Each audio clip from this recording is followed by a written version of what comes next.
Що таке взагалі бути бренд-лідером? Може, зупиночку зробимо? Ні. Коротше, в цьому і магія маркетингу, тому що ти якраз можеш це робити, але це дуже складно. А Всесвіт мені завжди допомагає. Але не цей раз, не цього разу. Як ти сьогодні? Я дуже, дуже погано, дуже великолепно. Я не знаю. Супер. Розкажи нам про це детальніше. Що в тебе добре, що в тебе погано? За сьогодні хоча б. За життя. Стається життя. Та багато роботи насправді, багато проєктів, і воно все несеться, і, і воно завжди несеться. І нема оцієї паузи, коли ти такий, буде? Ми, може, зупиночку зробимо? Ні? І я щось не розумію. Коли зупинка? У тебе є відповідь? В Да. мене немає відповіді. Я якраз знаєш, що хотів перше тебе спитати, і власне це вже сам почав про це говорити. Що таке взагалі бути бренд-лідером? І як ти це взагалі вивозиш? Тому що вже я почув, що в тебе дуже багато роботи, що все несеться. Ти втомлений, ти виснажений, але ти не зламлений, так? Не зламати, да? Його не зламати. Як це взагалі? А, Ну, Бути бренд-лідером раніше було страшно, і раніше таке, блін, ну ти що, це спілкування з клієнтами, це відповідальність, це свобода. Ну, зараз це не складно. Якщо в тебе є діти, це найпростіше, що може бути. Окей, так, нам треба закрити цей проект. Якщо ближче до справи про бренд-лідерство, трохи більше відповідальності і трохи більше зон, сліпих зон, де ти можеш щось не знати. І це вихід з зони комфорту, і воно нікому не подобається, і не все виходить. І от прямо зараз якраз є такі проблемні частинки, якраз вони поза зоною моєї основної компетенції. І я такий: ну окей, да, таке буде, і це очікувано. Е, але з гарного. Це X5 до росту з точки зору професії, знань і компетенцій. Ти такий, окей, добре. Зараз порівняю, якщо раніше ти як стратег такий, моя зона відповідальності, це ця частинка, я її знаю гарно, а щось нове я робити не буду. Тут вже опцій в тебе небагато, ти такий, так, що ми знаємо про дизайн? Креатив. А тут що? Ну і постійно десь це перемовини, десь це креативна частина, десь знову ж таки це буде там та ж сама стратегія, або інший вимір, або якась діджитальна частина. І ти такий дженераліст. Є таке модне слово угу, дженераліст. угу. Типу, я всюди і а, я, я, я багато знаю, але прям руцями конкретно там операцію не можу провести, але там в теорії я знаю, як там відбувається цей процес. Ось, специфічна робота. Що стосовно команди, в тебе, чи є в тебе, ти кажеш, типу, що ми знаємо про дизайн? Чи є в тебе хтось в команді чи загалом в агенції, до кого ти можеш звернутися і, власне, всі свої питання по дизайну, чи по чомусь, в чому в тебе не супер глибока компетенція, з ким це можна обговорити, погодити, типу, об кого подумати, чи ще щось подібне? М, Гарне запитання. В ідеалі? В теорії так. Так? А по факту? А, а по факту сильно залежить від проекту. Зазвичай, так, звичайно. Коротше, якщо це якийсь складний етап, і ти можеш там а, потребую допомоги, викликаю головного. Що тут треба робити? Але зазвичай ви самостійно намагаєтеся спочатку вирішити ці питання, і там, скоріше, в моменті тобі потрібно або прийняти цю роботу, або переробити, або подумати, як переробити. І оце найскладніше, тому що ти завжди можеш сказати: ну так, це не те, але якраз цінний інший крок, а що те, і як цього досягти. І тут вже тоді, ну тоді да, тоді ми йдемо там до Юри, до Віталіка, кажемо: слухай, є от так, така історія, такі нюанси, що можна взагалі зробити, як полагодити. Або шукаємо людей ззовні. Ну, типу, в цілому це не проблема. Мгм. А, Порадитися. Ну і плюс є ще чат, який зараз прям дуже сильно не завжди, не завжди він там дає гарні відповіді, але там порадитись по базовим питанням. Тут і зараз швидко прийняти рішення. Ну, можна. Ну, а взагалі, хто в тебе є в обоймі, скажімо так, в твоїй команді? Тобто, ким ти фактично управляєш day-to-day, скажімо так? У нас в Unity два бренд-лідера. Я та Аліна Мільниченка. Здається, правильно вимовив фамілію, прізвище. Тобто, ви А, часто пересікаєтеся, я так розумію. Так, так, так. Ми розбили зони відповідальності по тому, що ми вміємо краще робити. Я більш стратегічна штуки, все, що пов'язане з новим бізнесом, стратегією комунікації і плануванням. Аліна забрала частину по тактичній реалізації і повністю менеджерську частину вона також тримає на собі. Я не дуже люблю спілкуватися з клієнтом. З людьми взагалі. І- Але треба. Е, Ну, концептуально я розумію, ну, як це працює, що, як, навіщо, з ким, коли та як правильно, але поки що я в процесі навчання, скажімо так. А тобі А, цьому треба. Та-та, Кажи, сорі. кажи. Тобі цьому треба вчитись. Ну, типу, ти сам в душі більше інтроверт чи екстроверт? Тобі взагалі це спілкування, продажі, Воно обговорення зайве. проблем і так далі. Як тобі взагалі це дається? Мені все погано дається. Я взагалі, ну, проблема, да. Тут такий нюанс, да. Так, я інтроверт, скажімо так, назвемо це інтроверт. Але вся моя діяльність вона пов'язана з комунікацією, спілкуванням, переконанням і всім, чим я, ну, я поки що я не прокидаюсь зранку, такий, блін, цього дня я їх переконаю. Оце буде презентація. Ну, типу. От Окей. презентація. Ви хочете, я вам відправлю її? Ні, на. Ну, є певні моменти, де ти не можеш відправляти презентацію, ти не можеш не переконувати, ти не можеш погано презентувати, ти не можеш не пояснювати. Ну, типу, це частина твоєї роботи. Ось, але оця нова частинка моєї нової роботи, вона ще в процесі, і а, це займає певний час. Треба перелаштуватися, і я все ще іноді говорю: ну я же стратег, ну як же так? А потім згадуєш, що ні, і воно якось починає потрохи рухатися.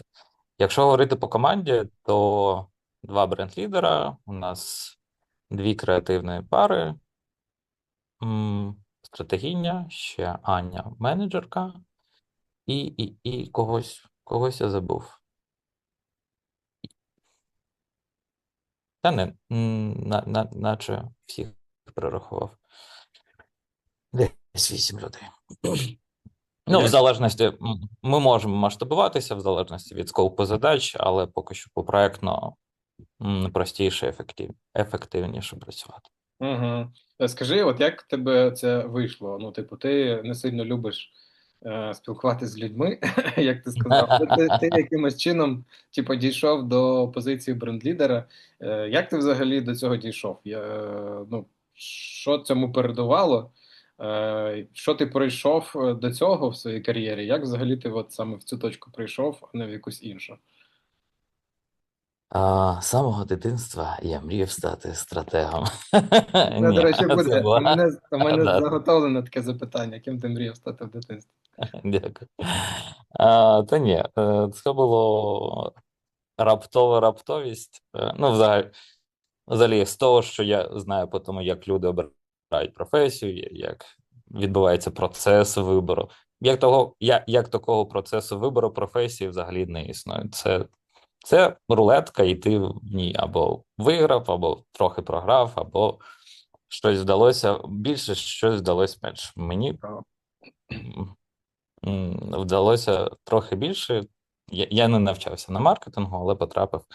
А, ні, ну стратег звучить же ж круто. Хто не хоче бути стратегом? Ти такий, ні, ну це серйозно. Ось. Якщо скоротити цю історію, я би хотів згадати мою першу роботу. А, да, я потрапив в Федорів, потім мене звільнили. Не треба. А ти одразу потрапив одразу стратегом? Чи Так. Я одразу прийшов стратегом. а чого тебе А, взяли в Федорів стратегом, якщо в тебе немає маркетингової освіти тощо? Як це сталося? Історія замовчує ці деталі. Ніхто не знає. Ну, типу, Так окей, а чого ти сталося. вирішив податись взагалі на цю позицію? Ким ти працював чи чим ти займався до того? Я навчався в інституті, і так совпало, що це був Саша Шуміла і Надя Перевізник. А до цього раніше це був Андрій, який періодично приходив в Інститут міжнародних відносин Мгм. і давав лекцію, там, не знаю, скоріш за все, про маркетинг або про бренди. Прикольно. Так, і того разу прийшли Саша та Надя, і там було якесь тестове, ну, типу, умовно, якесь завдання, яке потрібно було зробити.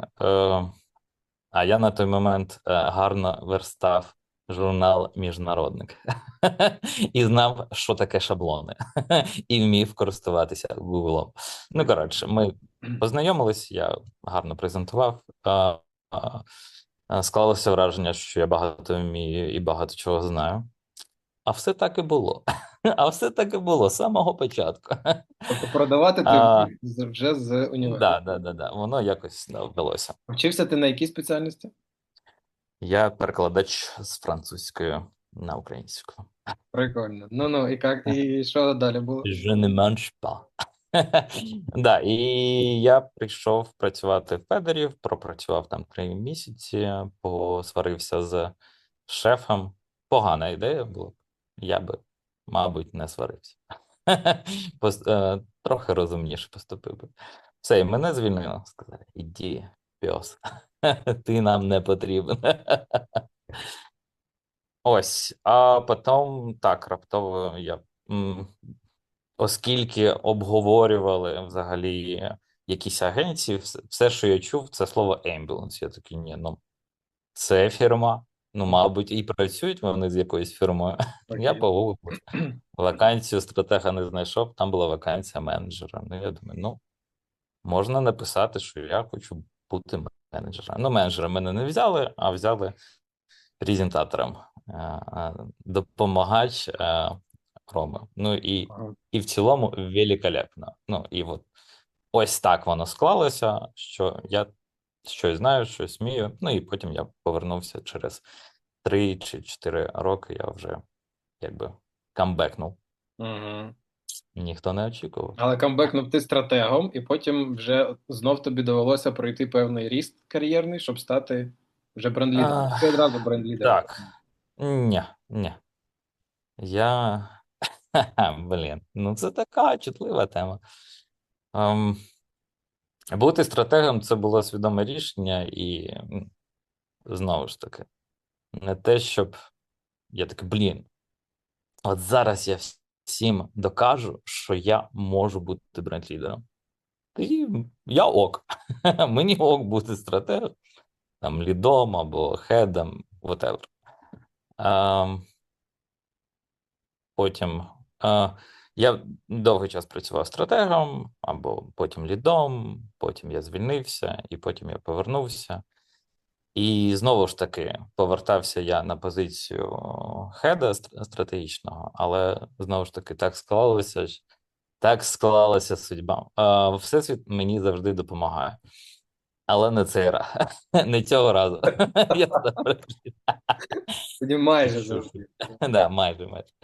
А, так, на той час пішов попередній лідер, і опція стала вакантна. Ми поговорили з Аліною і захопили цю владу. Я жартую. Ми поговорили з Андрієм, він запропонував тестовий період подивитися, і воно якось вийшло. Тобто, Ну, там просто якщо підсумувати, небагато варіантів в тебе. Кажи. якщо підсумувати, ти 3 рази приходив Федорів, 2 рази звільнявся з Федорів. Так, І щоб все ще тепер. ти. А що далі? Скільки ще разів ти будеш приходити в Ну, але Федорі? знаєш, що тут прикольно? Прикольно те, що ти спочатку, ну ти кожен раз повертаєшся на це вищу позицію, і це, ну мені здається, кожне звільнення іде Андрію, тільки на користь. варто подумати. Почати помічати цю динаміку. Прикольно. Слухай, Може а бути.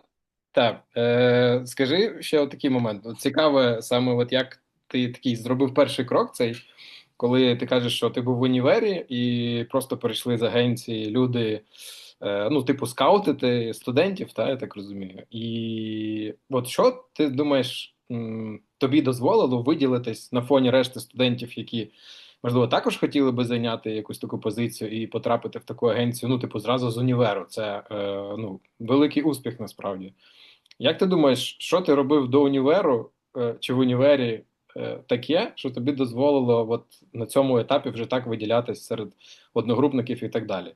Типу, може щось з дитинства, може ти в якійсь супер спецшколі навчався там, де суперкласна освіта, чи ти не знаю, можеш ти щось виділити таке специфічне в твоєму бекграунді, от, типу, ще до універу, що ти можеш Суєта. виділити? Вміння суетитися. А як? Типу, Та звідки це ні. береться? Зараз. Я про це ніколи не думав. Я завжди списував це на вдачу. Синдром самозванця виходить в тебе, так? Так. Вся Окей, ця хрень. це добре. Так, що там дозволило? Е,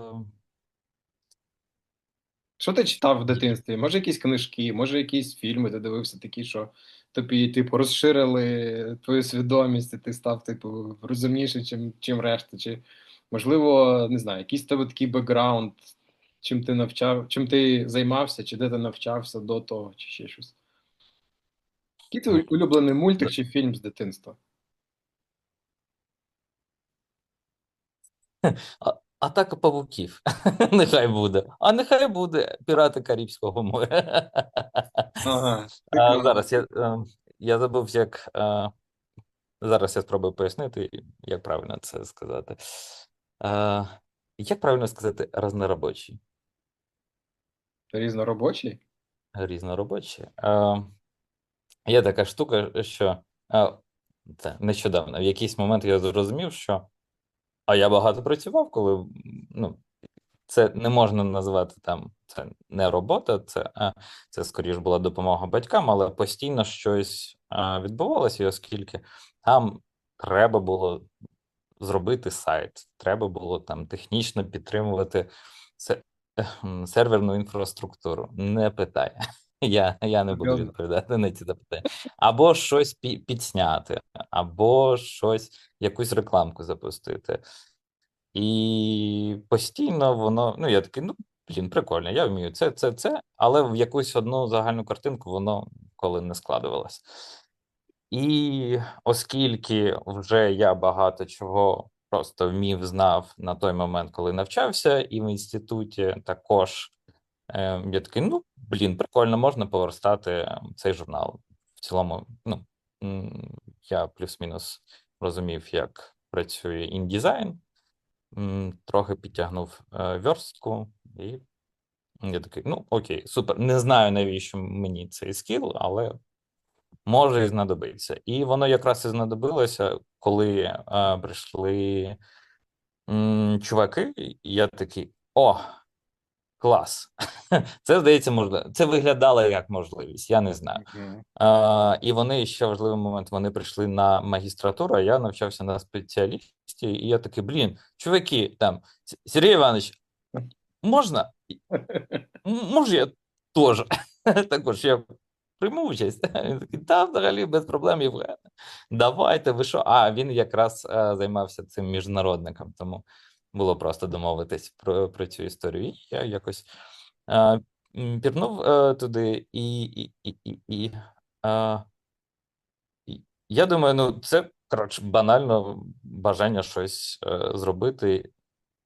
О, ні, я знаю. Це, е, типу, перша частина це бажання щось отримати, зробити, а друга частина це е, коли ти не боїшся наслідків. Ти такий, ну ти взагалі не думаєш, а чому воно не вийде, чому вийде. Коротше, ти не оверсинкаєш в процесі, блін, а зараз. А що? Та ні, ти такий, ну окей, я там зроблю, воно якось вийде, і воно так склалося, що воно дійсно вийшло.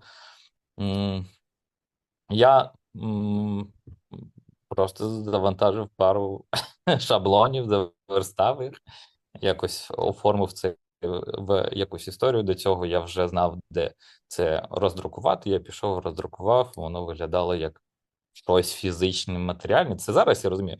Ну, це не було там, я от свідомо, це моя стратегія. Та ні, ну я такий, ну було б прикольно зробити це, і воно спрацювало. Я такий: кльово. Ем, Якось так. Тобто можна сказати, що ти по факту, ну, там, з самого дитинства ти йшов туди, куди тебе вела твоя якась цікавість, і ти просто пробував різне і отримав різний досвід якихось різноманітних задач. І це тобі дозволило вже на момент універу бути, ну, таким людиною з широким Так, так, так. набором Угу. якихось скілів, які тобі допомогли. А звідки це взялось? Ну, типу, знаєш, є люди, які від народження або з дитинства, або через виховання, вони ну, такі боязкі, чи знаєш, вони трошки стидаються чогось. В тебе так виховували, що, типу, треба завжди бачиш можливість, іди за нею, чи не бійся пробувати різне, чи це ти просто такий сам по собі? Як це сталося? Я думаю, сам по собі, да.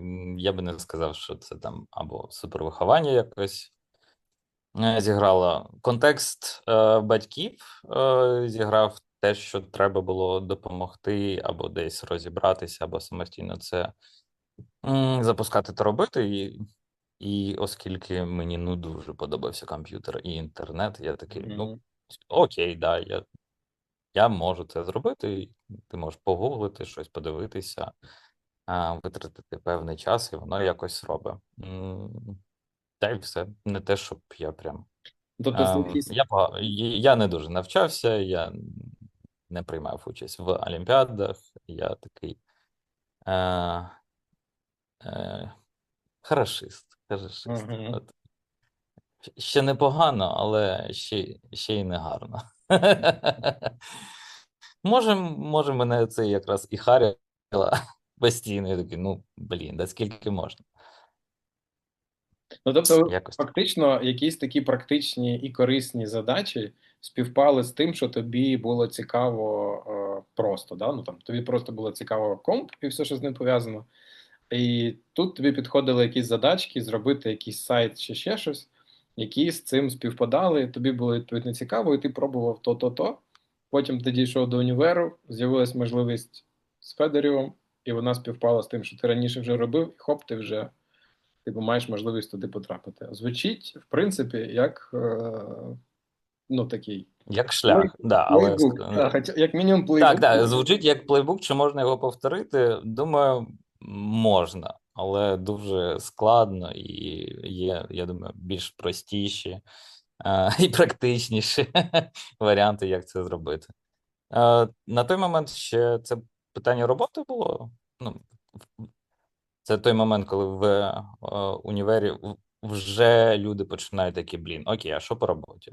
А є якісь опції? Ага, тут немає, а тут незрозуміло, і коли приходять якісь чуваки з агенції, я як зараз пам'ятаю, засуджую, але окей. Надя тоді ще сказала: я можу з своєї зарплати купити iPhone. Я такий, ні, ну, звучить, вважаю. Ну, типу, окей, зараз окей. Але тоді ти такий, блін, це Ну, круто. на момент, по-перше, це який орієнтовно рік? Айфони вийшли в 2000 якому? Шостому, ні? Сьомому? Мабуть, в сьомий, восьмий десь, Так, десь так. а восьмий це ще й криза, а потім ще 9. Ну, коротше, iPhone в той Угу. час це був ну, дуже серйозний індикатор. Тобто вона стратегічно це зробила правильно, тому що це можна було Да. зачепити типу людину і показати, що ну це досить перспективна роботка. Ну, до речі, про стратегію. Давай трошки сюди копнемо. Давай. Про твоє бачення взагалі маркетингової стратегії. А що взагалі для тебе маркетингова стратегія? Яке би ти М, дав визначення і пояснив це людям? Так, як же я поясню студентам? Я пояснюю завжди через 4P. Коротше, є бізнес. Бізнес хоче заробляти гроші. Як це зробити? У тебе є інструментарій: продукт, ціна, дистрибуція і реклама. От як тобі досягти тої цілі, яку ти там ставиш, визначаєш або хочеш, використовуючи цей набір інструментів, і, мабуть, враховуючи обмеження і можливості конкурентів. Це, мабуть, таке прям повноцінно. Ніхто так не робить. Зазвичай мається на увазі будь-що, скоріш за все, це або бренд-стратегія, або комунікаційна стратегія, або якась. Що ще в агенціях зазвичай з продуктами не працюють. Це зазвичай вважається зона відповідальності клієнта. Ми туди дивимося, ми хочемо з цим працювати. Це цікаво. Це, це частина. Ну, дуже, дуже сумно дивитися на комунікацію, яка приводить людей і не дає грошей. Тому ну, це якось безвідповідально. А як з твого досвіду, взагалі, насправді, от клієнтська частина, чи завжди, давай так, чи маркетинговий відділ клієнта, чи власники, чи топець з боку клієнта, вони розуміють, що таке маркетингова стратегія, і чи розуміють вони, що ці 4P це, власне, інструменти, грубо кажучи, маркетингу, чи елементи маркетингу, з яких він складається? І чи доводиться вам ну, тут навчати, можливо, клієнтів, чи можливо з ними дискутувати? Постійно, да. Зрозумів. Як би так відповісти? В цілому, зараз це не мова про Це не питання власника. Власник зазвичай сильно залежить від попереднього досвіду і наскільки він знайомий, не знайомий там з маркетингом. Що він думає про це, чи був поганий досвід, чи був гарний досвід. Від цього вже залежать наступні кроки.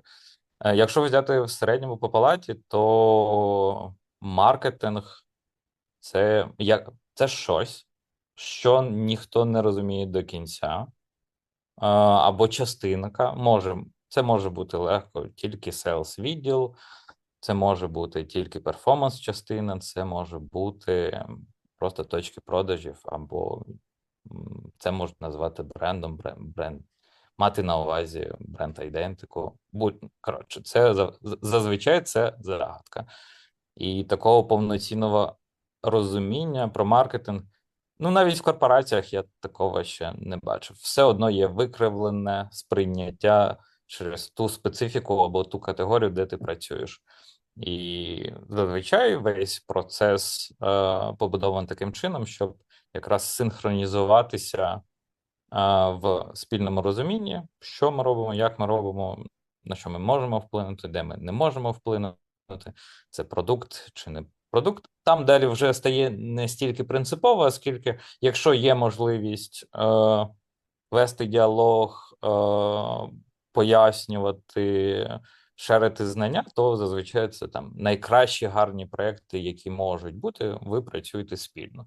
Коли клієнт знає щось значно, не щось, а значно більше про свій бізнес, про категорію, але ти знаєш значно більше про маркетинг. І оця комбінація і дає гарний результат.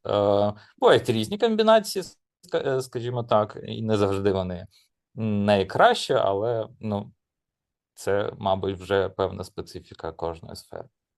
Скажи, а чи є якась різниця тут між українськими компаніями і закордонними? Типу, тому що з одного боку виглядає так, що, типу, ну давай умовно, розвинуті ринки, вони мають типу краще шарити в маркетингу, і маркетинг-директори чи маркетингові команди всередині компанії мають бути більш типу прокачані і суб'єктні з точки зору прийняття рішень в компанії.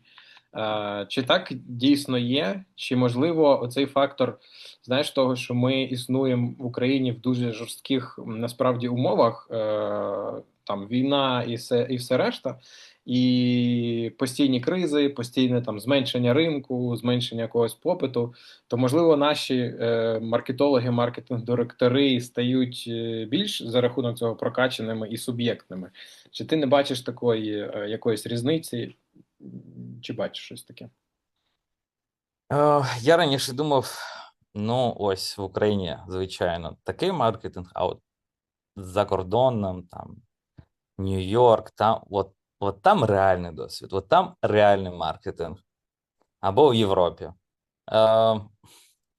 Я не скажу, що я маю багато досвіду в спілкуванні кооперації і над подібними проектами, але маю, маю певні враження про це з того, що я чую, з тих матеріалів, які я бачу, з тих презентацій, які я отримую, з тих досліджень, які є на руках. На жаль, я вважаю, що в Україні це, ну, якщо не найкраще, ну, то точно той самий рівень, який ти можеш очікувати, працюючи, не знаю, в Канаді чи в Німеччині. Буде плюс-мінус те ж саме, просто з різною специфікою. Десь більше буде знань, але буде менше розуміння інструментарію. Ну або з останнього досвіду, це зазвичай, скоріш за все, під маркетингом можуть вважати перформанс-частину або все, що дає лідів. Окей, так, ми зрозуміли. Що так, це так буває, але це не все, що є. В цілому, мабуть, маркетинг в Україні і в світі він скоріш інструментальний, а не умовно стратегічний, або якось, що ми можемо підходити до маркетингу з точки зору росту. Ми можемо там працювати з середнім чеком, з поверненням, з конверсією, з кількістю людей, знанням. Ну ні, сорі, я про таке тільки читав книжки.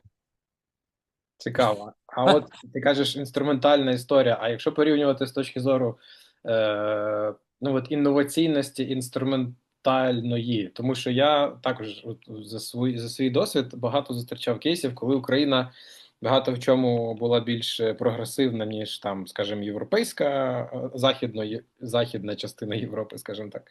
Чи є в маркетингу така штука? Чи є таке, що, до прикладу, в Україні там краще розвинутий діджитал, чи швидше люди розбираються з AI-кою. Ну, тому що в загальному є враження, що ну там я не можу сильно говорити про Штати, але про Західну Європу складається враження, що там трошки довше відбувається оцей adoption нових якихось Технологій, технологічних факсів. рішень. Так, так, і ця історія, так, з факсами це окрема історія. Або з тими картками кредитними, знаєш, що так робить? Як один дома, знаєш. От, типу, чи з твого досвіду є таке? Чи це тільки таке враження? І то, що мені би там умовно хотілося думати так. Ем, з мого досвіду, з того, що окей, останній досвід використання якогось специфічного інструментарія це був ABM маркетинг, B2B, суперперсоналізована комунікація. Це українська компанія. І, все, що я можу сказати. Клас. Все інше, ну, типу, це загальний інструментарій, який доступний. Він, ну, типу, він є у всіх. Питання, хто як його використовує, і я скоріше не вірю. Я скоріше погоджуюсь з тезою про Європу, про обмеженість цього інструментарію або використання тільки певного інструментарію або певних бюджетів під певні задачі, які обумовлені тою специфікою, яка там склалася на тому ринку в конкретний момент часу. Ну, типу, ну ось так воно працює. Ну, нема у нас наружки. Ну, добре, тоді у нас буде YouTube. Ну, хорошо. Вау. Ну, нічого особливого.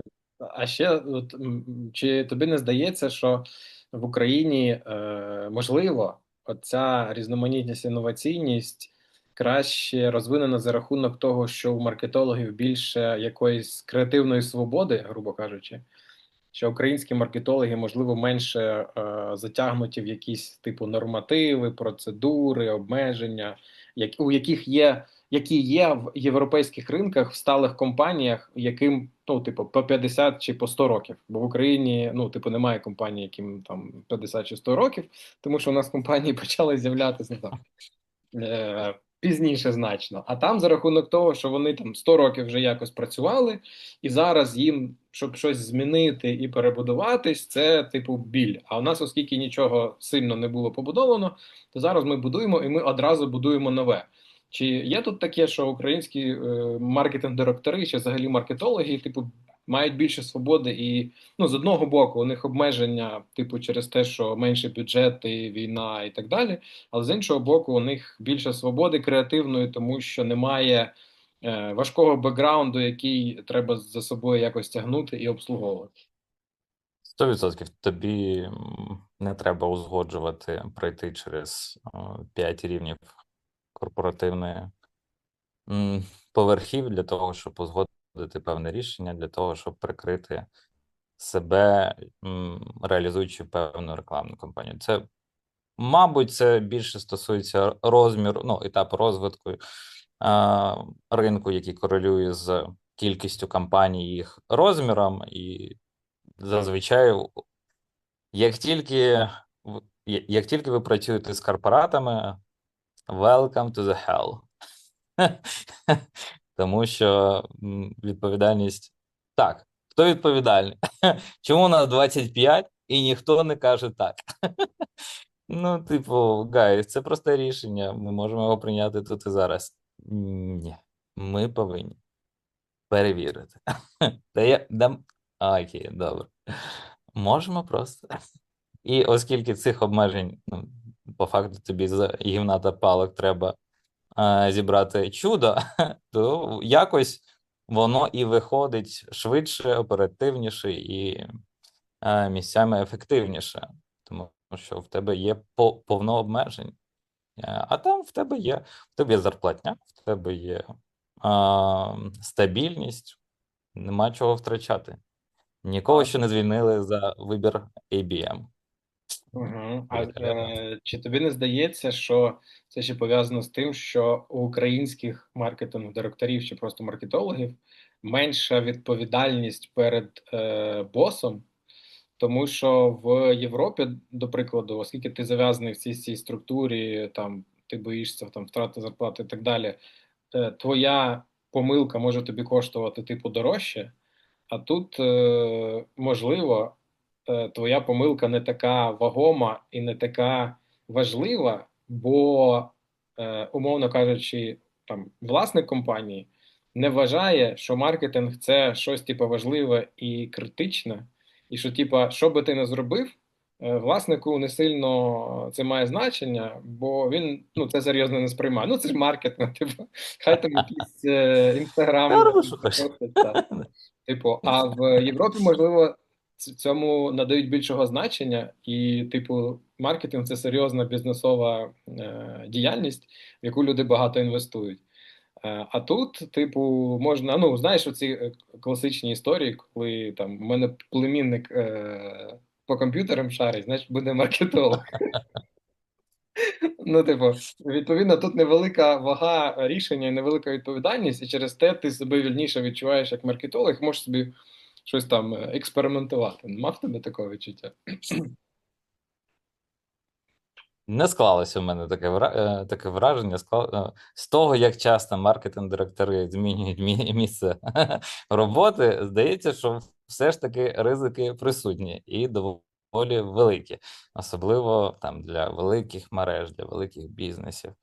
Ну і ринок невеликий, одразу люди дізнаються, що де чому, коли, навіщо. І я думаю, тут на рівні, мабуть, малого середнього бізнесу там якось воно або не існує, або, як ти говориш, дійсно нема ризиків, тому що нема. Ну, а відділ маркетингу там є. Ну, чи це власник, чи це там онук, чи це там знайомий знайомих, або це проектна якась скоріше історія. Мабуть, сильно залежить від розміру бізнесу і там оберту, і яку функцію виконує маркетинг, і наскільки вони пройшли далі, ніж ну, давайте запустимо контекстну рекламу. Ну, на контексті, думаю, ризики невеликі. А от далі там треба дивитися. Окей, як ти думаєш, чому маркетологу треба, чи є таке в тебе враження? Маркетологам в компанії треба, типу, доводити багато, що вони дійсно мають сенс і ефективні.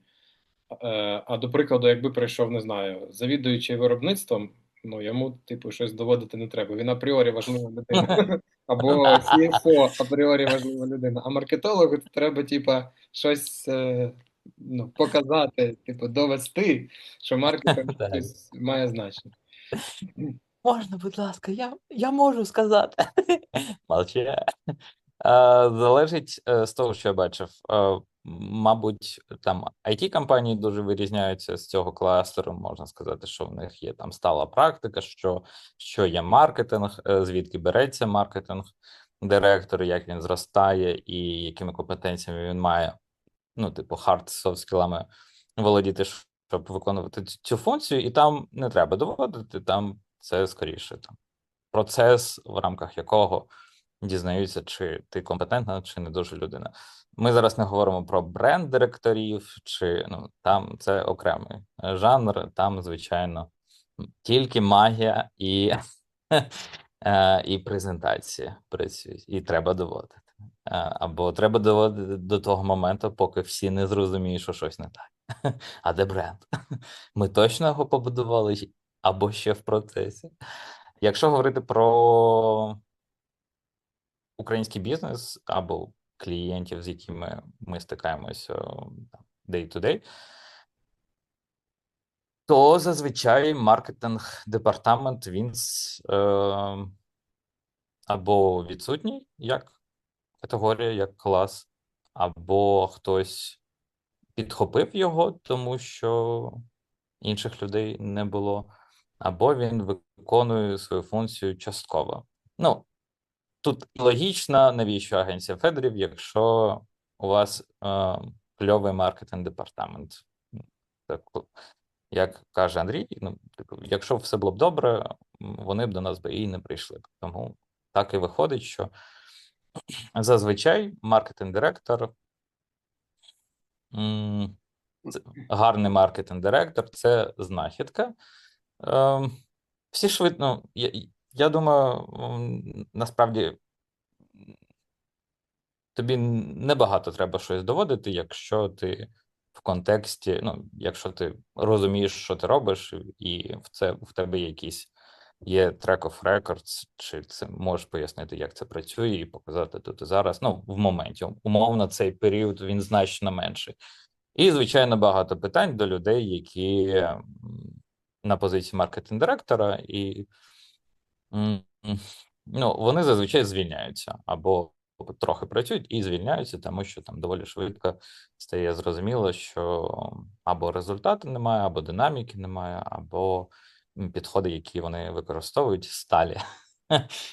Вони я, я дуже люблю фразу: люди роблять не те, що треба, а те, що вміють. І от вона от дуже гарно описує там в цілому всю категорію і Угу. в особливості маркетинг-директорів такої старої поганої школи. Є там нова хвиля, понятно, окей, це хоча б цифри є, хоча б зрозуміло, як побудований департамент, які функції виконує, скільки ми витрачаємо, скільки ми заробляємо. Супер. Ну, це зрозуміла історія, а от все, що виходить поза рамки перформансу і діджитала, там починаються танці, на жаль. Угу. Скажи, а от чи бачиш ти якусь еволюцію власників бізнесів, коли вони починають краще розбиратися, що таке хороший маркетинг-директор, а що таке поганий маркетинг-директор? І як у них це. Ну, тому що, якби, як мені здається, агенції кличуть не тільки тоді, коли все погано, а ще й тоді, коли є певний шматок роботи, яка просто вибивається з операційної діяльності маркетингової. Тобто тобі треба там, до прикладу, я не знаю, створити айдентику. Ти до того робив якийсь маркетинг, хай це буде перформанс, або ти просто продавався на поличці з якоюсь упаковкою, яка в тебе зроблена там 20 років назад. І зараз ти вирішуєш, що тобі треба щось зробити. Це одноразове залучення, одноразова Угу. робота. Твій маркетинг-директор не вміє оновлювати пакування, тому ти залучаєш агенцію, яка тобі це допомагає зробити, а далі це вже їде ну, на звичайних рейках, типу операційних. З мого досвіду, що я бачив, що ти приходиш до клієнта, і у клієнта працює маркетинг-директор, який, ну, м'яко кажучи, як мені здається, недокваліфікований для цієї позиції. Але він працює все одно в цій компанії. І навіть коли агенція намагається принести щось круте, якесь таке рішення, яке дійсно допоможе бізнесу, типу, зробити крок вперед, піднятися на якусь сходинку, то це може впиратись от в таку, типу, аля, як ти кажеш, стару школу, не супер Угу. розуміючи Супротив. сучасний ринок, певний супротив.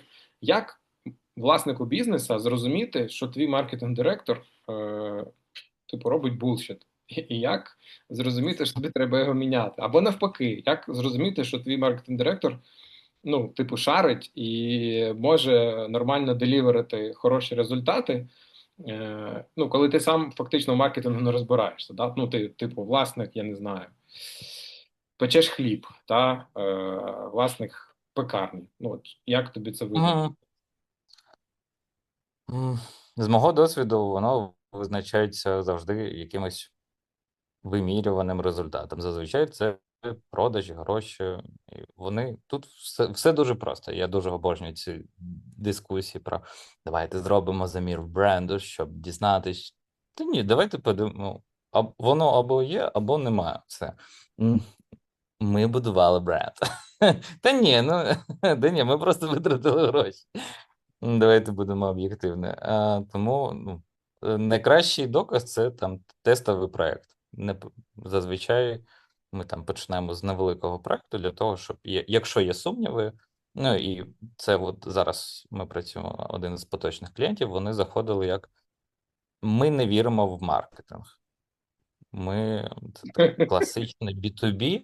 Хороше питання. А, Він не робимо, кажуть, без проблем. Давайте зробимо там невеличку рекламну кампанію на обмеженому регіоні. Подивимося, ну, якщо воно робить, то воно робить. І так було двічі.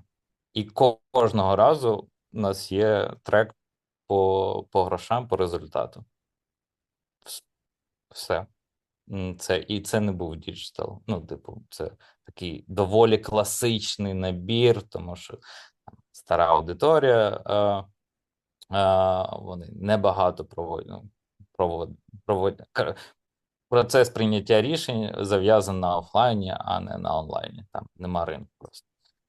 Ось, якщо треба переконувати, і нема результатів, і нема можливості зробити такий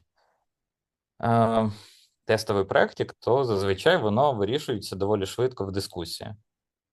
Ну, тобто, коли ви починаєте питати певні дані, а їх немає, або коли починає маркетинг-директор щось дивно питати, або ви робите роботу і показуєте, ну, і треба просто пояснити.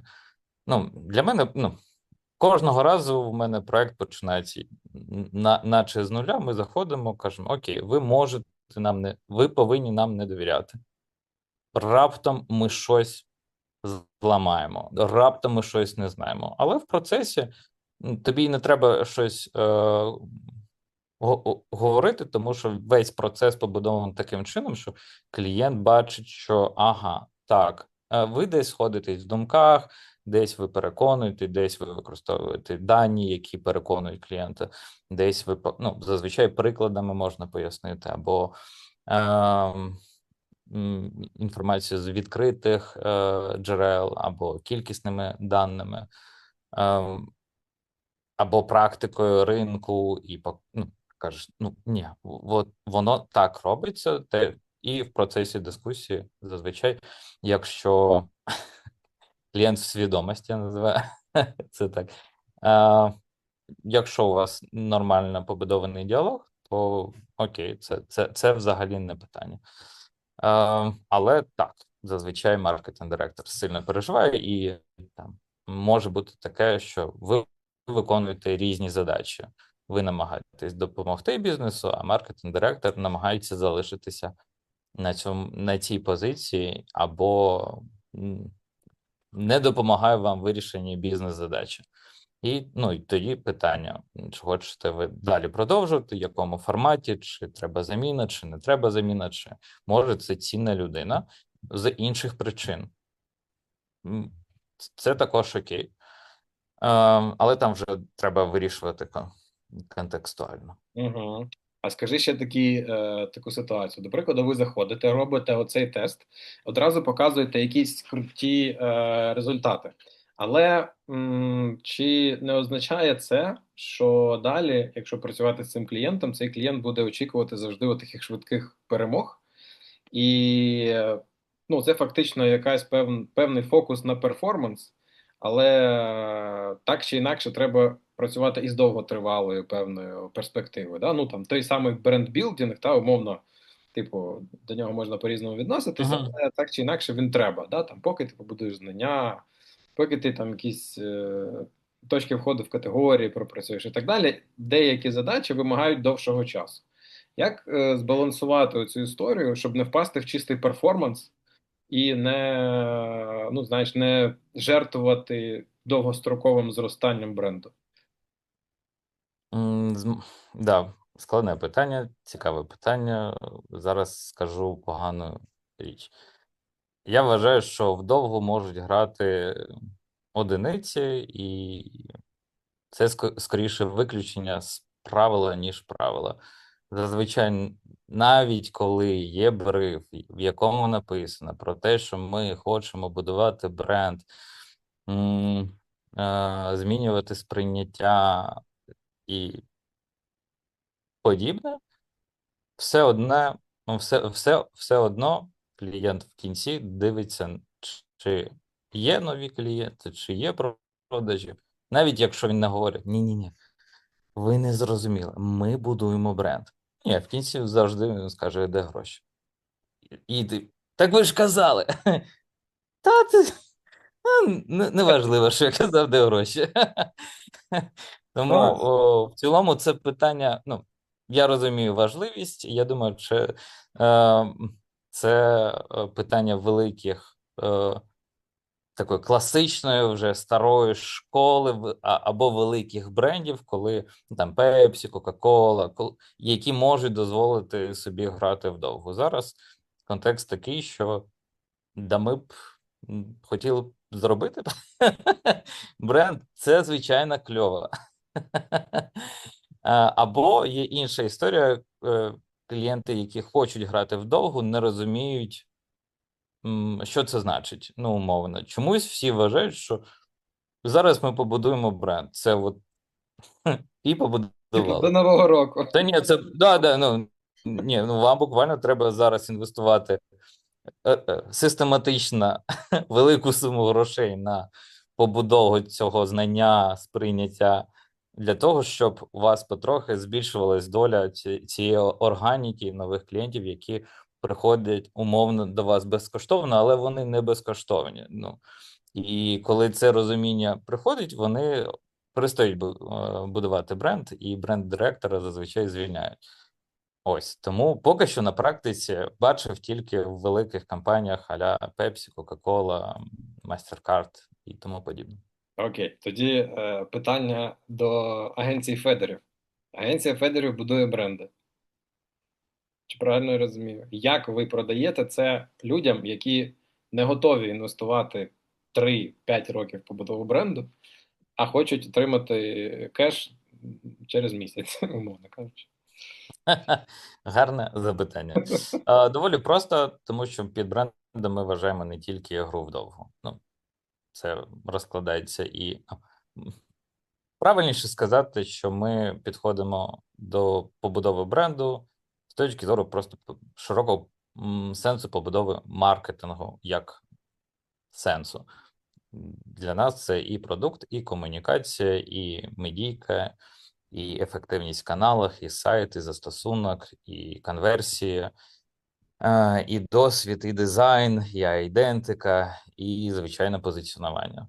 І там скоріше це ти заходиш і по факту робиш аудит, що відбувається зараз в маркетинг-департаменті, чи він працює, не працює, наскільки ефективно, де у нас дири, де можна зростати, що треба замінити, куди інвестувати гроші. І в тебе є там розуміння маркетинг-бюджету і як ефективніше його витрачати. От з цієї точки зору тоді стає простіше і розуміти, і пояснювати клієнту цінність не абстрактного бренду. Колись ми там його побудуємо, а це треба почекати. А тут і зараз і є швидкі перемоги, а є щось, що потребує часу. І тут ну, залишається тільки пояснити і сказати: ми можемо зробити це і це і це. Це ми не пропонуємо робити, гроші взяти звідси і вкласти їх, наприклад, в нові кавомашини замість Тіктоку, і це там гарне маркетинг рішення, яке дозволяє там і заробити, іноді грати вдовгу, іноді зробити таку комбінацію, яка дозволяє зробити тобі і трохи побудувати знання, і в моменті привести трафік. Клас, це дуже, дуже класний підхід. Мені прям подобається. Слухай, а як ви. Ну, давай, особисто для тебе. Що для тебе першочергове? Все-таки цифри, якісь показники і метрики, коли ти працюєш над стратегіями? Чи знаєш, багато є маркетологів, які говорять, що ну я психолог, я в принципі розумію психологію людей, Ну, тому я от знаю, як зламати типу, мозок людини і переконати її щось купувати. Чи для вас первинно, якраз, от, як ти сказав, зібрати оцю аналітику, зробити аудит маркетингу, подивитись на цифри і потім з цього щось робити? Чи використовуєте ви якісь там, типу, не знаю, методики впливу нейроштуки, на, ну, чи вплив на людей. вивчаєте ви взагалі питання там психології, які кольори краще працюють для конверсії? Чи... Угу. Да, почув. Ем, Та ні, це. Блін, ну це дуже смішно, по-перше, зараз, вибач. Якщо я чомусь також думав про це якась окрема категорія психологів. Типу, знаєте, мені подобається психологія. Такий, будь ласка, займайся цим. Це не воно. Немає спільного нічого. Окрім того, що тут люди, і вони якось і треба зрозуміти. Але слово архетип не підходить. Це різне. Малося на увазі інше. Коротше, з того, що я бачу, є такий обсесія. Ну, зазвичай круто працювати з даними. Типу, якщо у вас не просто дата, а ще й big data, ну ви а серйозно? І що ви робите з ним? З мого досвіду, половинчатий підхід не працює. Тобі потрібно і перше, і друге.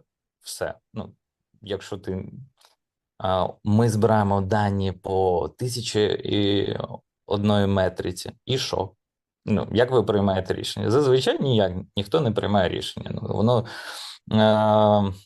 все зводиться до того, що у нас є аналітики, які щось аналізують, але плануємо ми все одно зверху вниз, тому що у нас там новий маркетинг-директор або людина, або нам так хочеться. Або конкуренти зробили, давайте зробимо так само. І це все міф. Або ми знаємо, як мислить наш споживач, тому ми Так, звичайно, звичайно. До моменту, поки ви не втрачаєте в продажах і не починаєте падати, ну а там вже пізно щось. І в цей момент нам швидко треба зрозуміти, хто наша цільова аудиторія. Гайс, вже пізно можна не треба. І є інший підхід, коли ми такі: ну, є якісне дослідження або кількісні і якісні дослідження. Давайте там подивимося, як вони приймають рішення. А на метрики забули подивитися. І ти такий: та ну блін, знаєте, що можна поєднати? І дуже практична штука. От якраз коли поєднуються кількісні дані, ти бачиш, наприклад, як люди приймають рішення, але ти не розумієш, чому. І ти якраз можеш скомбінувати і кажеш: ось, бачите, ця метрика відповідає за це. Або в цьому графіку люди говорять, там 58% роблять так. Знаєте чому? Зовсім по-іншому, тому що у нас є інтерпретація. І ну, це просто інструмент, який ти повинен використовувати для прийняття рішень, тому що ти можеш це робити. Я не знаю просто, як інакше. Ну, понятно, як інакше. Ось тому це і люди, і цифри, і іноді трохи фантазії, і треба подумати. Не тільки це. Тобто можна підсумувати, що от існує певний геп між тим, що люди бачать у себе в піанельках, грубо кажучи, бізнеси бачать у себе в піанельках, і те, що вони досліджують чи навіть збирають дані на рівні маркетингу, і вони це ніяк типу не намагаються об'єднати і зрозуміти, яка взаємозалежність цих показників одних від одних. Тобто це просто Ну, це, окремі це, світи. це надто складна робота. Ну, є департаменти ресерчу, ну, можна обираємо будь-яку IT-компанію зараз. Йдемо в відділ досліджень і дивимося, що вони досліджують. Нічого. Це немає, ну, не тих людей, не ту категорію, за неправильну методологію, і ніякої користі ці дані не дають. І вони не взаємопов'язані з тим, що, наприклад, робить продуктова команда, або який запит у цієї команди може бути. Інформація все одно буде неправильно зібрана, інтерпретована, і це не має сенсу. І так само можна сказати і про класичні кампанії, там з того, що я бачив, кількісники, які проводять. Навіщо? Або ми не розуміємо, що ми питаємо, або ми не розуміємо, навіщо ми питаємо, або ну, найгірший сценарій це коли ми зробили кількісник і такі: ну, ми не віримо, ця інформація неправдива. Окей, Да, ми не віримо, це класно. у нас іншої немає, треба десь домовитись, в що ми віримо, а в що ні. А я завжди кажу, що з вірою неможливо боротись, тому що ну, віра вона ні на чому не заснована. Тобто ти не можеш сказати людині не вір, бо що, вона вже вірить, її не переконаєш. Але в мене інше питання: от якщо в тебе є всі дані про користувача, чи можеш ти з цими даними фактично цими користувачами, ну, грубо кажучи, маніпулювати? Тобто, чи може маркетинг управляти поведінкою людей? Чи маркетинг завжди, типу, намагається підлаштуватись під поведінку людей і підлаштувати бізнес під поведінку людей? Чи може, типу, маркетинг змінити поведінку людей в категорії, грубо кажучи? Чи є от в споживача така суб'єктність в цьому Мгм. стані? Думаю, в тому стані, в якому є маркетинг відділи і маркетинг команди, частково або скоріш ні, чим так. Ну, це прям треба подумати. Зараз я спробую. Ну і там ще багато факторів, які на це впливають. Наприклад, подобається ця рекламна кампанія фіндиректору чи ні? Чи вважає головний, наприклад, це гарною рекламою чи ні? Чи змогли ви захистити свою позицію, переконати всіх, чи вам було все одно, і ви забили на цю історію, і вийшло як вийшло? Чи там десь воно не розвалилося в процесі, або ми вирішили протестувати, і трохи змінили, і тому тепер ось вийшло як є. Я не говорю, що це погано, я говорю, що багато складних,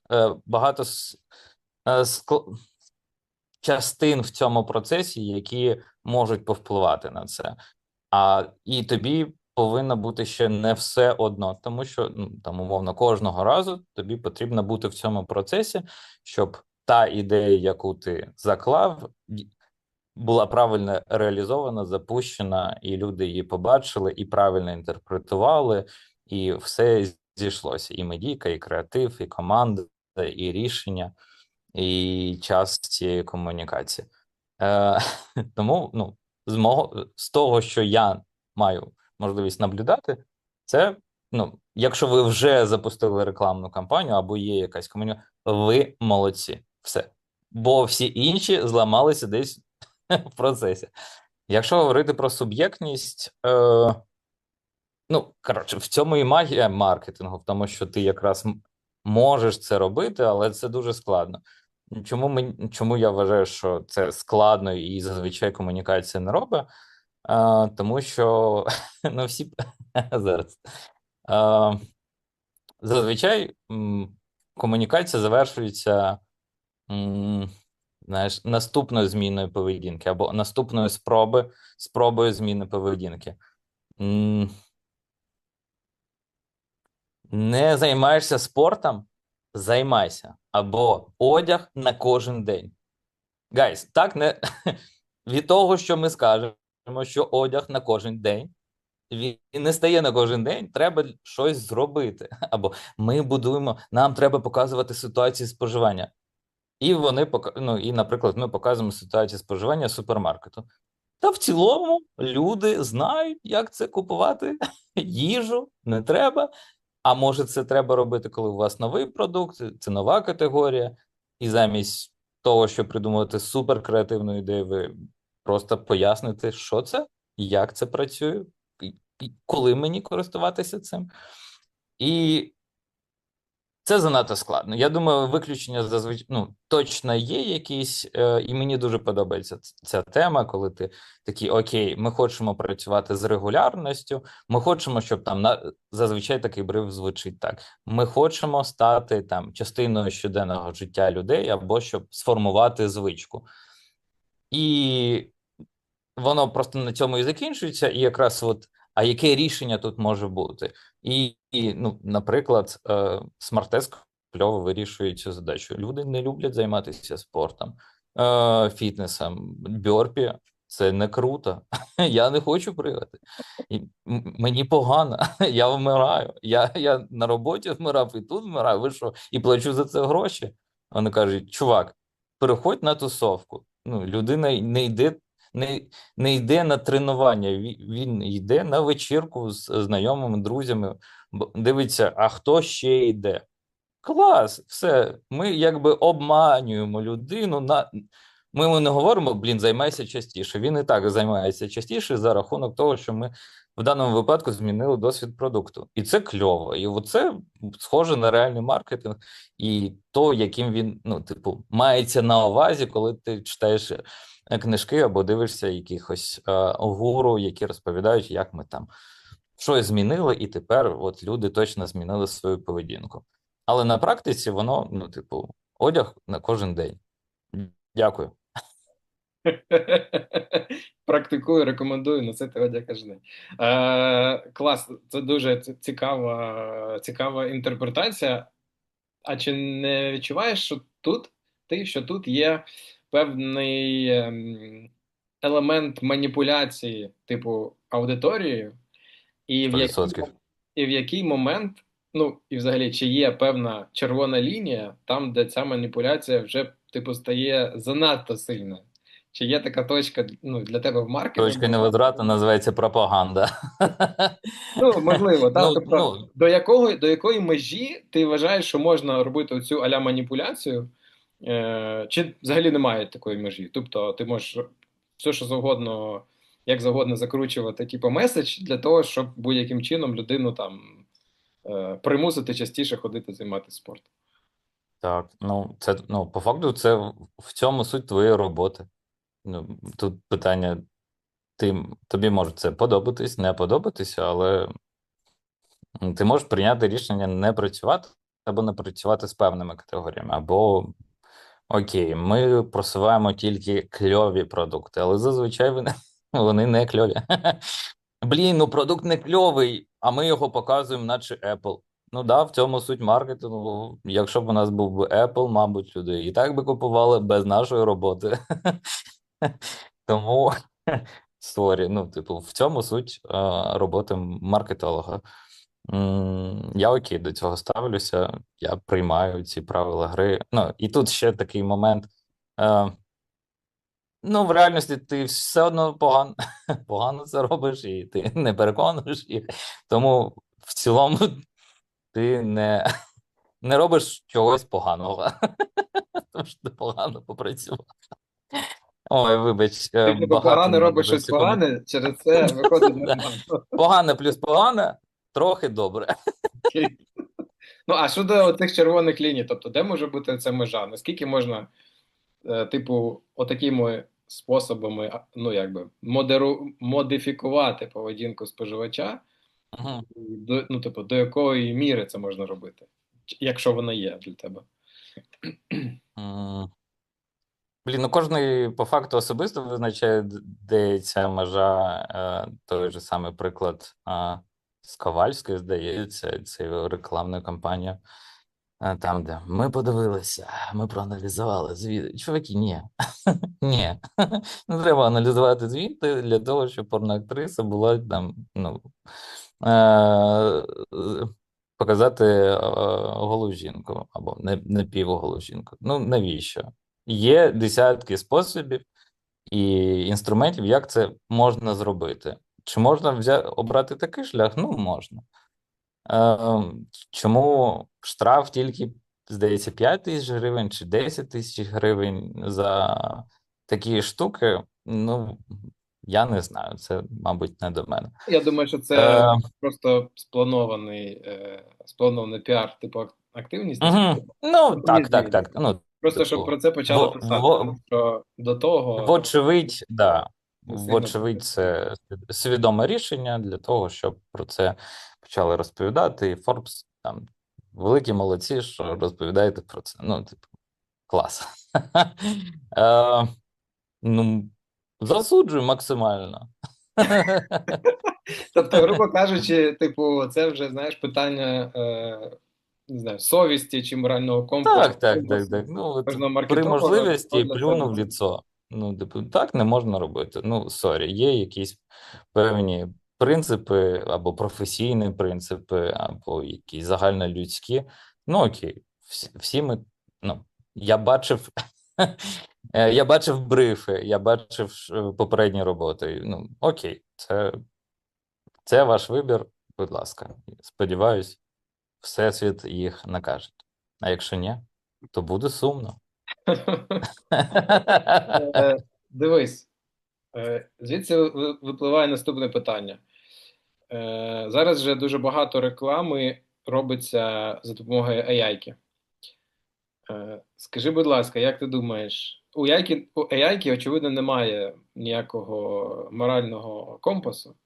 Вона просто навчається на даних, які є в усьому інтернеті, і відповідно вона може генерувати ну майже що завгодно з того, що вже було раніше, типу, створено людиною. Е, Тут перше питання: чи ти думаєш, що колись AI-ка взагалі зможе замінити стратега маркетингового?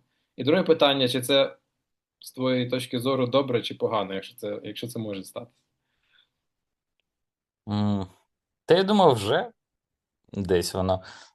Я думав про це, і воно зараз нагадує ситуацію, коли з диверсифікацією людей по доходу, типу, що бідні бідніють, а багаті багатіють. І якщо в тебе, коротше, якщо ти можеш подумати і ти доволі розумна людина, то ти стаєш ще розумніший за рахунок цього інструментарію. Ну, наприклад, от буквально вчора там стало питання: окей, треба зробити частину, яку ми ніколи не робили, але потенційно, ну, у у мене є розуміння, як в теорії це робити, і якщо цей інструментарій, якщо попитати чат GPT або будь-який інструмент, то ти такий, окей, ну, типу, я можу це зробити. І тут я вже починаю забирати чиюсь іншу роботу, тому що людина, наприклад,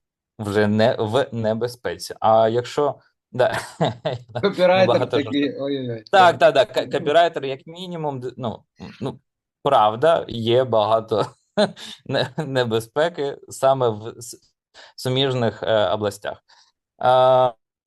І ми жартуємо про те, що ми багато використовуємо чат, і його результативність і ефективність супер залежить від того, хто що і як про що питає. І Мгм. на одне те саме питання, от ми паралельно робимо одну задачу, і чат мені видає одну інформацію, а іншому стратегу видаю іншу інформацію. І вони кардинально різні. І тут питання, що якщо ти не знаєш, як правильно, то тут він тобі, на жаль, не допоможе. А от якщо ти знаєш, як правильно, і можеш його скоригувати, то всі інші е, у всіх інших виникають питання тепер до тебе. Тому здається, що воно плавно до того йде. То, ах, я думаю, ні. Зараз. Персонально за себе я не переживаю. Думаю, певна автоматизація точно відбудеться. Там, де, не знаю, UPC-спеціалісти, чекайте на мене, воно все йде. Ну, вже зараз ти не налаштовуєш таргетинг. Буде якийсь момент, коли креативи також будуть вироблятися або вже виробляються там в Да, вже. полуавтоматичному режимі, і воно робить, і чим далі ми йдемо, тим виглядає реалістичніше. Тому, якщо треба думати, треба опановувати цей інструмент якомога швидше, якщо раптом ви думаєте, що все буде добре. Ми дивилися нещодавно фільм про не фільм, історію про рабство, і там було дуже кльове, осуждаю, погано чуваки були рабовладельці, Власник. які як? Рабовласник. Рабовласники, дякую, осуждаю русський. Е, Рабовласники, які супер сильно інвестували в цю категорію. А в якийсь момент, там, умовно, наступного місяця прийшла автоматизація. А все. А все. Тут вже нема. Гроші ти вже не відіб'єш. І може статися так само, що в якийсь момент воно автоматизує певну частину, точно не все. Якийсь хендкрафт точно залишиться. Питання, що ніхто не знає, які в яких категоріях, як саме, але там поки що, поки ChatGPT не навчиться забирати інформацію з Excel-таблиці, з стовпчика, правильно, я в безпеці. Ну, мені здається, що це питання часу і не знаю, правильного інструменту. Якийсь клауд, я думаю, точно це вже дуже добре робить. До речі, недавно був на конференції, і там ISD Group вже розробляють цифрових двійників своїх креативних директорів чи стратегів. Угу. Це навчена LLM-ка, яка, типу, навчена на підходах, думках і, типу, роботах аля людей конкретних. Тобто одна LLM-ка – це копія конкретної людини. І вони вже пробують тестувати, давати брифи, і ця LLM-ка їм, типу, генерує якісь креативні рішення. Так що, Блін, кльово. Якщо саме так, тоді ми точно в безпеці. Ну, зараз я поясню свою думку. Сильно залежить від бази, на якій навчається ця штука. Чому я не переживаю за цей верхній рівневий маркетинг? Де немає інформації. Ну, а та інформація, яка є, ну, удачі. Ну, вона дуже неякісна. І там багато но, але і так далі. Тому сильно залежить від того, хто і як навчає. Ну, може так співпасти, що дійсно у когось вийде. Ну, великі молодці. З того, що я чую по ринку, ці спроби замінити продакшн або зробити все це в AI, поки що ні. Поки що все закінчується досьомкою. Треба підсняти. Ну, блін. А як? А ми думали, все в AI. Ну, ладно. Ну, це поки що, мені Нас... здається, знаєш, це чим Поки що, 100%. буде легше реалізувати саме AI, але Тому я і не TikTok-блогер. так. Тому що До речі, от е, що, чи було щось в твоєму житті, в твоїй кар'єрі, що тебе, ну, коли ти хотів вийти з цієї професії і покинути бути стратегом? завжди. Кожен Завжди день. хотілося. Кожен день. Кожну хвилину. Хочу вийти. Так, да, був певний момент. Це було до війни. Чомусь у мене був такий період романтизації it сфери з точки зору маркетингу, з точки зору вимірювання системності. М, Ні. Е, Потім, коли я побачив, як це працює в дійсності, я такий, так, я на заводі поки що не планую працювати. Мені дякую, все зрозуміло, але хочеться щось ще там думати, приймати рішення, більш цікаво проводити час з точки зору знань, навичків та роботи. Тому от в той момент е, вон, я такий, ні, не хочу такий класичний маркетинг, хочу от спеціалізацію там в продакт менеджера, але там реальність вона знову ж таки скоригувала все це. І після вже війни я такий, да мені подобається. Ну, типу, ну блін, ну воно прикольно, воно виходить. Тут невелика конкуренція, ніхто не знає, ніхто не знає, ніхто не може прочитати книжку і запам'ятати, що робити. Ти такий, «Ну, мене в цілому влаштовує. І особливо агентська робота, оскільки проекти змінюються, ти тільки починаєш втомлюватися, як в тебе там інша категорія. І ну, я сьогодні про це думав, що мовно там за 12 років я стільки всього ще не знаю, ну там умовно B2B ще. Там наполовину точно є, що робити, чим цікавитися і де розібратися. І цієї специфіки, ну, прям багато. І воно якраз кльово не дає тобі там заржавіти. Тому поки що ну, помирати в ІТ рано, поки тут. Ну, а що далі? Дивись, ти вже скільки років стратегуєш і. Мільярд. Мільярд. Ну, це Еволюціонував якщо в вже. лунних, це якщо в лунних, це яких там інакше в інтерстеларі рахувати. А по факту, ну там Якщо на іншій планеті, то дуже довго. А якщо тут, то да. Що далі? ким ти себе бачиш через 10 років? Екзистенційне питання в мене зараз, оскільки в мене є донька, мій горизонт планування це тиждень, ну максимум місяць. В мене більш практичні питання до життя: де жити, як посадити її у візок. Вона не хоче їхати у візку. Питання роботи зараз поки що мене влаштовує.